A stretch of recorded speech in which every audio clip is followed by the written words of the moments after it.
If you're the proud or even regretful owner of a Bambu Lab printer, you most likely have one of these. I kind of ended up with two because when I bought my first one, the P1S, I bought it at Micro Center and they had a deal. You can grab one of these kits off the shelf. And I thought, mouse, perfect. That'd be kind of cool. You print your own shell and all that. Then I opened the box with the Bambu printer inside and what was in there. But look what's in the box.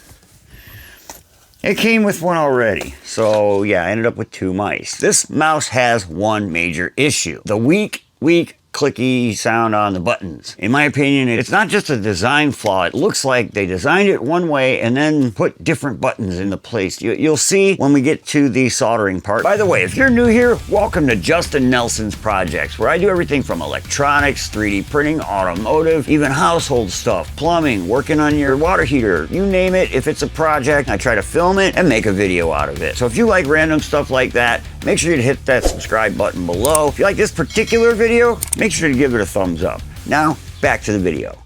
When you buy the mouse kit, you get just the circuit board and you are to 3D print the rest of it. You don't have to use their design. There are many great designs out there, and I'm going to show you one here in a little bit toward the end. Make sure you stick around because it's pretty darn cool. But that's not what I'm working on right this second. What I want to do is fix this issue.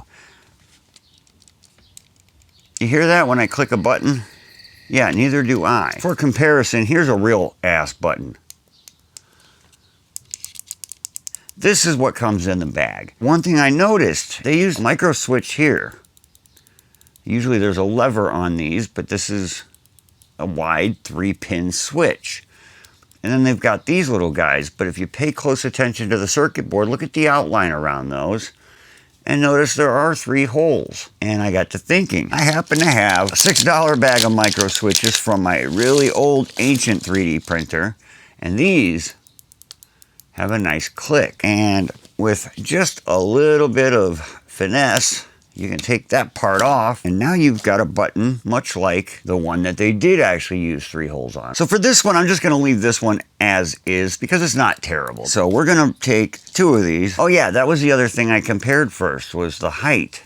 And I mean, would you look at that? The same height. It seems to me they intended to put 3 of these, and for whatever reason, they got some super tall, weak sauce buttons here. Not knowing what kind of solder is on here, it makes it easier to get stuff off if you saturate it in leaded solder.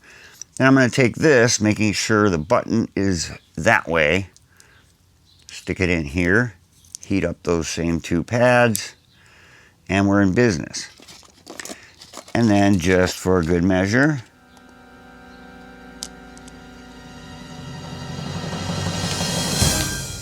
and of course, I made it fall right on out. Yeah, when you're doing that, you might want to hold it or heat one at a time. But there you go. Make sure it's flush against the board. That's important. So let's take this side, do the same thing. A little extra solder.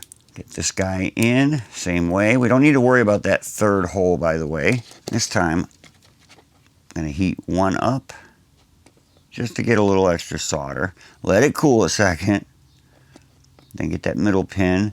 There's nothing to solder that 3rd pin to, and it's really not necessary.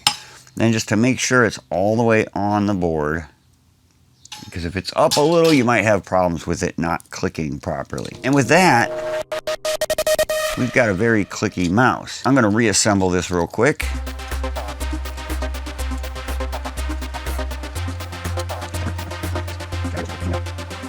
I almost forgot one piece of this. If you're using this inner shell, this thing, I'm not sure what it's for. You need to break that off. So by cutting that little wing that was in there for whatever reason, now it all fits. So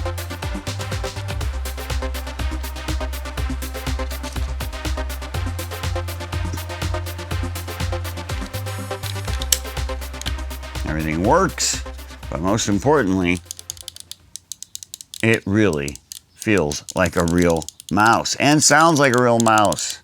So I teased a little bit that there was something else we were gonna do. Well, what about a mouse made of wood? Oh Lord, he's made of wood. Haha.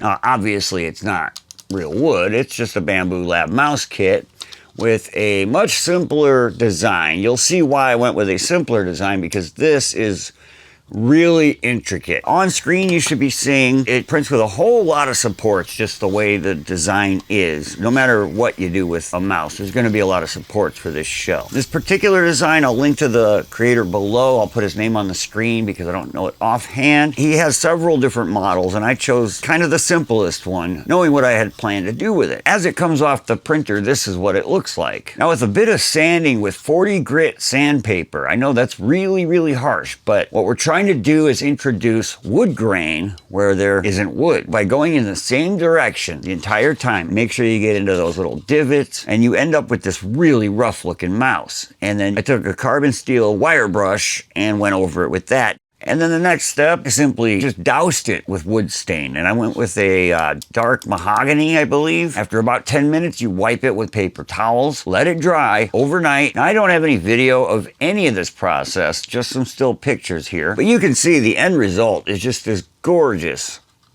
mouse that looks like it's actually made of wood.